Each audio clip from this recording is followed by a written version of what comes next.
तो गाइस आज की वीडियो में अपन जानेंगे कि सबसे मैक्सिमाइज कैसे किया जाए आपके पोर्टफोलियो को, रिटर्न्स को।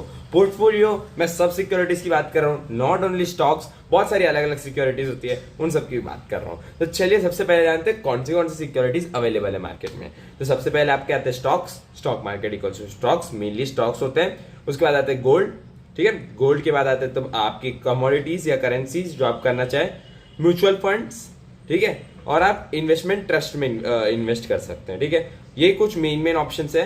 एंड आप एसजीबी तो गोल्ड का ही हुआ, तो गोल्ड में मैं इसको गिनाऊं साथ में एसजीबी को, ठीक है। आप इन सब चीजों में इन्वेस्ट कर सकते हैं मार्केट में। And IPOs and all is different, वो स्टॉक्स में आ गया सब। तो मैं आपको एक एक करके डाइवर्सिफाई बता दूं। स्टॉक्स पे आप क्या इन्वेस्ट कर सकते हैं जो एक्चुअली मार्केट में है और जो आने वाले हैं, आईपीओ एंड जो जिनके शेयर्स अभी ट्रेड हो रहे हैं, एफपीओज में भी कर सकते हैं। तो ये सब अच्छे ऑप्शंस है, ठीक है। तो ये अच्छी चीज है। आपको ऑप्शन ट्रेडिंग में इसलिए नहीं बोल रहा क्योंकि दैट इजंट इन इन्वेस्टिंग, आपको इन्वेस्टिंग मैक्सिमाइज करना है, ना कि ट्रेडिंग में। ट्रेडिंग के लिए एक डेडिकेटेड वीडियो आ रहा है next, basics of stock market trading, जरूर देखिएगा उसको। तो चलिए अभी दूसरा डिस्कस करते हैं अपन। अब आते हैं म्यूचुअल फंड्स में। म्यूचुअल फंड्स इतने सारे हैं, आप डेट में इन्वेस्ट कर सकते हैं। डेट क्या होता है? वही लोन देना दूसरी कंपनीज को पैसे के लिए। बट उसमें आप क्या होता है, आपके पास ये फायदा रहता है, आप अमाउंट डिसाइड कर सकते हैं कि ठीक है मेरे को 200 रुपए ही लोन देना है या फिर मेरे को सिर्फ 2 लाख रुपए लोन देना है, ऐसे करके आप डिसाइड कर सकते हैं। तो ये बहुत अच्छा फायदा हो गया आपके लिए, है ना, सही चीज है। तो चलिए आगे बढ़ते हैं। म्यूचुअल फंड में आप डेट, और फिर होता है आपका इक्विटी में वही स्टॉक्स आता है। गोल्ड में फिर आपका कंस्ट्रक्शन है, कुछ हो रहा होगा किसी का, तो उस पर सबका साथ में इन्वेस्ट कर सकते हैं। तो ये फायदा रहता है म्यूचुअल फंड में, आपको दिमाग नहीं लगाना पड़ता। सबसे मेन चीज तो म्यूचुअल फंड में कोई दिमाग नहीं लगाना पड़ता है। तो गाइस म्यूचुअल फंड एक सेफ इन्वेस्टमेंट ऑप्शन है। क्यों मैं ये बोल रहा हूँ? क्योंकि आपको ना टाइम देना है उस पर, ना रिस्क अपना सिलेक्ट कर सकते हैं आप कि आपको चाहिए ज्यादा रिस्क ज्यादा इक्विटी, आपको चाहिए कम रिस्क पूरा डेट म्यूचुअल फंड ले लो। कोई पूछना थोड़ी आ रहा है आपको, कोई मना थोड़ी कर रहा है। तो म्यूचुअल फंड एक ऑप्शन हो गया। अब आते हैं अपने तीसरे ऑप्शन में, ये इंडियंस की बहुत ज्यादा पसंदीदा ऑप्शन है, गोल्ड। तो गोल्ड में भी इसमें बहुत सारे तरीके इन्वेस्ट करने के। आप आइदर ईटीएफ ले लो गोल्ड का ईटीएफ गोल्ड की वैल्यू के साथ ऊपर नीचे होगा, और वो एक्चुअली आपके हिसाब से ले सकते हैं। वो कुछ 50 से 100 रुपए के बीच में ट्रेड करते हैं, ठीक है, एक ईटीएफ, ठीक है। तो आप क्या कर सकते हो, उसका आराम से ले सकते हैं आप ईटीएफ में आराम से अपने हिसाब से कि हाँ ठीक है मेरे को ईटीएफ 50, मेरे को सिर्फ डालना है 10,000 रुपए गोल्ड में। बट मैं डाल नहीं पा रहा हूँ, अभी कुछ है ही नहीं वैसा टाइप का। 10,000 क्या, मेरे को अगर 500 रुपए भी गोल्ड में डालना है तो 500 रुपए का गोल्ड तो खरीदने जाऊंगा नहीं मैं स्टॉक पे। मैं क्या करूंगा, गोल्ड का ईटीएफ पकड़ूंगा, 10 क्वांटिटी उठा ली 50 रुपए की, चलो मेरे पास आ गया इतना गोल्ड, और गोल्ड के हिसाब से मूव करेगा वो। गोल्ड अगर 10% ऊपर हो गया कल जाके, तो फिर मेरा ईटीएफ भी 10% ही ग्रो करेगा। वही चीज है, ठीक है। अभी चलिए अपन एसजीबी की बात कर लेते हैं। एसजीबी सेफ इन्वेस्टमेंट ऑप्शन है, आपको 2.5% ज्यादा मिलता है। एसजीबी क्या होता है?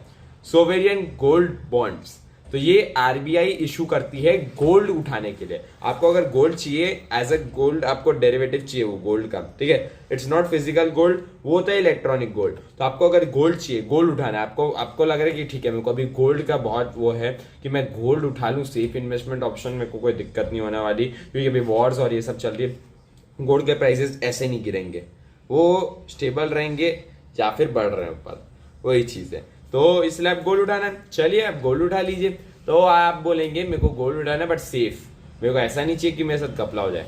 तो आप आरबीआई तो सबसे ट्रस्टेड ऑर्गेनाइजेशन है, तो आप आरबीआई के एसजीबी का वेट करेंगे जो हर 3 महीने के आजू बाजू आ जाती है, ठीक है। तो एसजीबी में क्या होता है, एसजीबी में यहाँ पे इन्वेस्ट कर सकते हैं गोल्ड में, गोल्ड की सब वैल्यूज मिल जाती है आपको, प्लस 2.5% इंटरेस्ट एनुअली मिलता है। वो होता है इन्फ्लेशन को कवर अप करने के लिए, प्लस ये टैक्स फ्री होता है at the end of maturity. आपको 1% भी टैक्स पे नहीं करना है इस पे, तो फायदा ही फायदा है। बट यस, अब गोल्ड के अगर 10% बढ़ रहा है बस साल का, तो आपको 10% ही मिलना है, जबकि स्टॉक्स अगर बढ़ रहा है 100% साल का, तो 100% भी मिलना है। तो ये इसलिए था। चलिए अब क्या डिस्कस करेंगे अपन। अभी तो एक इन्वेस्टमेंट ट्रस्ट क्या होता है, रियल एस्टेट इन्वेस्टमेंट ट्रस्ट आते हैं और भी एक दो आते हैं। तो उसमें क्या होता है कि आप एक ट्रस्ट, इन्वेस्टमेंट ट्रस्ट जो है, जैसे एक बिल्डिंग की कंस्ट्रक्शन के लिए आप उस पर पैसा डालेंगे वो वाले प्रोजेक्ट पे, तो वो प्रोजेक्ट जैसे ही कंप्लीशन होगा आपको उसके हिसाब से रिटर्न्स मिलेंगे, ठीक है। रीट्स ये होता है, रीट्स, ठीक है।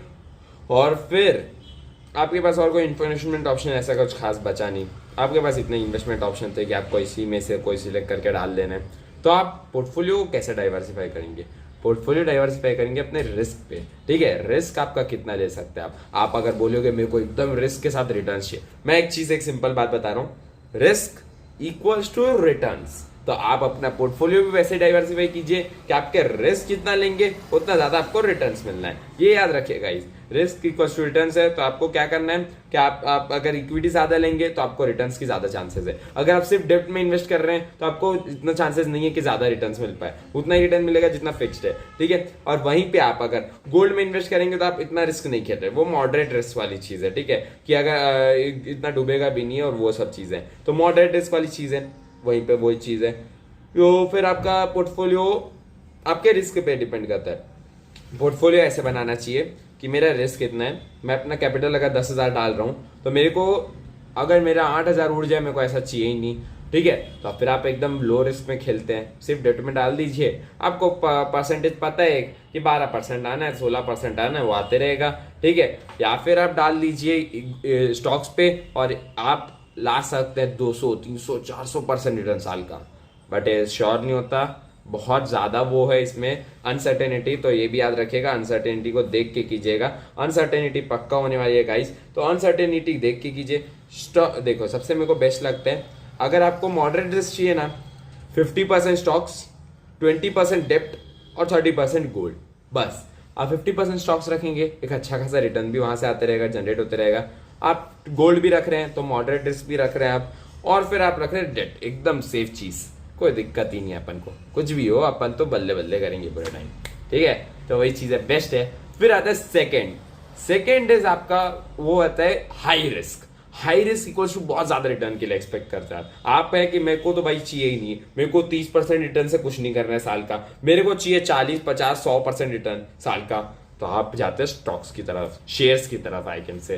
तो शेयर्स में क्या होता है, आप शेयर्स लेते हैं, कोई भी कंपनी का शेयर उठा लिए, तो ये अगर आपको हाई रिस्क पोर्टफोलियो चाहिए, वेरी हाई रिस्क अलग होता है। हाई रिस्क पोर्टफोलियो में 70 to 80% आप शेयर्स रखते हैं, 10% आप गोल्ड रख लेंगे और 10% आप इक्विटी डेट रख लेंगे, ठीक है। तो म्यूचुअल फंड भी रख सकते हैं, म्यूचुअल फंड के फॉर्म में भी ये दोनों चीजें रख सकते हैं, गोल्ड और ये डेट, वो याद रखिए आप, ठीक है। और स्टॉक्स को भी आप म्यूचुअल फंड के फॉर्म में रख सकते हैं, ये भी याद रख लीजिए आप, ठीक है। तो आप खेलते हैं एकदम हाई रिस्क पे, ठीक है। मैं तो डालूंगा स्टॉक्स पे, जो होना होगा देखेंगे, जो नहीं होना होगा वो भी देख लेंगे।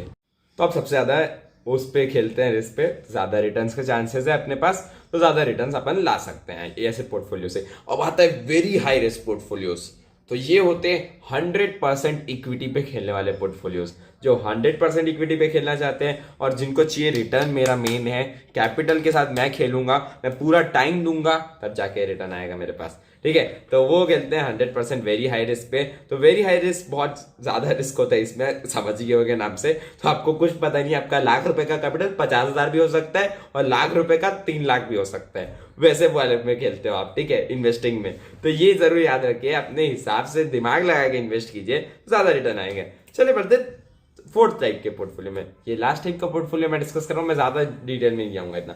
लो रिस्क पोर्टफोलियो, तो आप कुछ नहीं करते, 10-20% का स्टॉक्स ले लेते हैं आपको, ठीक है, और फिर आप 50 से 60% डेप्ट ले लेते हैं, डेट, ठीक है, डेट ले लिया, और फिर आप 10-15%, 16-20% गोल्ड या कोई कमोडिटी में डाल देते हैं, क्या ठीक है, इसका भाव बढ़ते रहेगा शांति से, मैं थोड़ा थोड़ा रिटर्न लेते रहूंगा। तो इस पर आप ज्यादा रिटर्न एक्सपेक्ट नहीं करते, आप लिटरली एक्सपेक्ट करते हैं 15 से 20%, उससे ज्यादा तो एक्सपेक्ट ही नहीं करते आप साल भर का रिटर्न। ये है, तो याद रखिए आप, रिस्क पे डिपेंड करेगा आपको कैसा पोर्टफोलियो बनाना है और कैसा रिटर्न चाहिए आपको, ठीक है। तो यहीं पे ये वाला तो खत्म, अपने पोर्टफोलियो बना लिया। अब मैक्सिमाइज कैसे करें अपने रिटर्न्स, ये मेरा मेन ऑब्जेक्टिव था। तो मैक्सिमाइज कैसे करेंगे आप, टाइम देके और रिस्क लेके, ठीक है। आप सबसे ज्यादा रिस्क पे जाओगे, ज्यादा से ज्यादा मैक्सिमाइज कर पाओगे रिटर्न्स को, ये तो आप समझ लीजिए। जितने मैक्सिमाइज होंगे रिटर्न्स, उतना आपको फायदा होने वाला है, आपको नुकसान तो कुछ है नहीं इतना खास। तो वही चीज है, तो आप जितना रिस्क ले लिया, रिटर्न आ गए, अब मजे मारो आप वाली चीज होगी, ठीक है। फिर आप और क्या कर सकते हो रिटर्न्स को मैक्सिमाइज करने के लिए, आप कर सकते हैं ऑप्शन ट्रेडिंग। सोच लिया बहुत लोग ने, अरे नहीं करना है भाई ऑप्शन ट्रेडिंग, कैपिटल उड़ाने का मन है क्या भाई तुम्हें? सेबी सेबी ने वो गाइडलाइंस वो डाल दी है, 10 में से 9 लोग तो लॉस ही खाते हैं, तो 9 लोग में क्यों आना है आपको? आपको पता है आप 1 में नहीं आ पाएंगे, ठीक है। एक दो ट्रेड अच्छे गए, चौथा पांचवा ट्रेड खराब, बकवास जाएगा इतना, आप कर दिमाग खराब हो जाएगा। ऑप्शन ट्रेडिंग को साइड में हटा के अपन लेंगे कैलकुलेटिव रिस्क। कैलकुलेटिव रिस्क कब ले सकते हैं आप? जैसे कि मैं बताया था, लास्ट वीडियो डिस्कस किया था मैं स्टॉक ऑप्शंस के बारे में। That is good thing for a period of time. साल भर में सिर्फ 4 बार 10 बार, उससे ज्यादा तो हो ही नहीं सकता वो अच्छी चीज, ठीक है। साल में बोल रहा हूं, महीने का नहीं, साल में 4 से 10 बार आप कर सकते हैं, उससे ज्यादा आप कर ही नहीं सकते स्टॉक ऑप्शंस भी, ठीक है। तो ये भी याद रखिए, वो भी एक अच्छी चीज मतलब अच्छी चीज है वो। एक्चुअली में मैंने आज ही उस पर किया था, तो मैंने लिटरली 2000 डाल के मैंने 1500 बाहर निकाल लिया, ठीक है। तो मतलब 3500 टोटल ऑर्डर वैल्यू हो गई थी मेरी, मार्केट वैल्यू सॉरी, ठीक है। तो वही चीज है, काम का है, बट आपको पता रहना चाहिए, आपके पास एनालिसिस होनी चाहिए। एनालिसिस तो बहुत जरूरी है, मार्केट में एनालिसिस करो आप। मैं तो बता रहा हूँ, मेरा व्हाट्सएप ग्रुप आप देख लीजिएगा एक बार, वैसे एनालिसिस आप करना सीख जाओ, ठीक है। मेरा व्हाट्सएप ग्रुप एक बार ज्वाइन भी मत करो, मैं तो बोल रहा हूँ, ऊपर से देख लो एक बार, देखने में क्या जा रहा है, फिर लीव कर दो, आपकी मर्जी, बट आप देख लो एक बार एनालिसिस कैसे होता है, सपोर्ट रेजिस्टेंस, और सब वीडियोस दूसरी तो अपलोडेड है ही है, और नेक्स्ट तो आने वाला है ट्रेडिंग के लिए। But support resistance actually investing के लिए बहुत काम का है। आप सपोर्ट पे बाय कर लीजिए, रेजिस्टेंस पे सेल कर दीजिए, ठीक है। वो एक दिन वाला रेजिस्टेंस सपोर्ट नहीं, इंट्राडे वाला नहीं, 4 घंटे, एक दिन, एक वीक वाला रेजिस्टेंस सपोर्ट आपको देखना है, ठीक है। वो आप इन्वेस्टिंग के लिए वो देखते हो, ठीक है। तो वो भी याद रखिए आप। तो ये सब देख के आप अपना मैक्सिमाइज कर सकते हैं रिटर्न्स, और मैक्सिमम आप एलोकेट करेंगे अच्छी जगह पे, जैसे स्टॉक्स पे, तो ज्यादा रिटर्न्स के एक्सपेक्टेशन रख सकते हैं, एक्सपेक्टेशन बोला मैंने। और अगर आप लो रिस्क पे इन्वेस्ट करते हो तो कम रिटर्न्स के एक्सपेक्टेशंस रखते हैं आप, बट सेफ रिटर्न्स के एक्सपेक्टेशंस रखते हैं आप। मैंने अपना पोर्टफोलियो खुद बनाया, मेरे को 42% रिटर्न आया है, वो भी 8 महीनों में। वो नया पोर्टफोलियो मैंने बनाया था, उसके पहले वाले पोर्टफोलियोज अलग है, मेरे पास कुछ 2-3 पोर्टफोलियो अलग अलग है। इट्स अबाउट कि मेरा एक ट्रेडिंग पे जाता है, एक लॉन्ग टर्म, एक शॉर्ट टर्म इन्वेस्टिंग। तो मैं आपको सजेस्ट करूंगा, ये आप जरूर कर सकते हैं, ठीक है, कि एक शॉर्ट टर्म वाला रख लीजिए अलग, एक लॉन्ग टर्म वाला अलग, और एक आप जो ट्रेडिंग करते हैं वो वाला। क्यों कर रहा हूं मैं ये, क्यों बोला मैं, क्योंकि ये फायदा क्यों होगा इससे आपको ना ऐसे वो डिस्ट्रैक्शन नहीं होता, क्योंकि आप खोले, आपको करना है आज ट्रेडिंग, ठीक है, आपको ट्रेडिंग करनी थी आज, बट आप देख रहे हैं ओह मेरा ये लॉस पे जा रहा है, मेरा ये लॉस पे जा रहा है, तो आपका साइकोलॉजी वहां पे वो खेल रहे हैं वहां से, और आपका दूसरा ये जो लॉन्ग टर्म पोर्टफोलियो वो भी इफेक्ट हो रहा है, और ट्रेडिंग भी इफेक्ट हो रही है। और शॉर्ट टर्म वाला तो वो तो ऊपर नीचे हो जाएगा, तो आप तो अरे अरे कैसे ऊपर नीचे हो गया। तो सब पोर्टफोलियो को अलग अलग डाइवर्सिफाई कीजिए, 1 2 3, तो आपको फायदा है।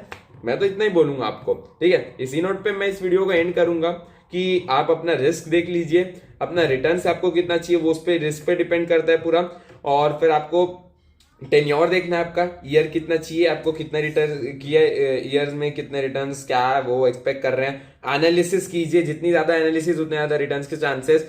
पूरा अच्छे से जानिए स्टॉक के बारे में, वो एनालिसिस के अंदर आता है, बट स्टॉक के बारे में जानिए, किसी के बोलने पे इन्वेस्ट मत कीजिए, ये आप याद रखिए। किसी के बोलने पे इन्वेस्ट नहीं करना है, हाँ बोलने पे एनालिसिस कर सकते हो आप, एनालिसिस करके खुद इन्वेस्ट करना है। एनालिसिस सीखने के लिए मेरी वीडियो जाके देख लीजिए, यूट्यूब पे चेकआउट कर लीजिए कोई भी वीडियो एनालिसिस की, आपको समझ में आ जाएगा आपको कैसे एनालिसिस करना है, और फ्री ऑफ कॉस्ट वो एनालिसिस हो जाता है, तो आपको कोई दिक्कत भी नहीं है, ठीक है। चलिए मिलते हैं नेक्स्ट वीडियो में गाइस, तब तक के लिए बाय बाय, और सेफ इन्वेस्टिंग शेयर कीजिए अपने ट्रेडर्स फ्रेंड्स के साथ। मेरे को सपोर्ट मिलता है तो मेरे को मोटिवेशन मिलता है ऐसी वीडियोस बनाने के लिए। चलिए मिलते हैं, बाय बाय, गुड नाइट।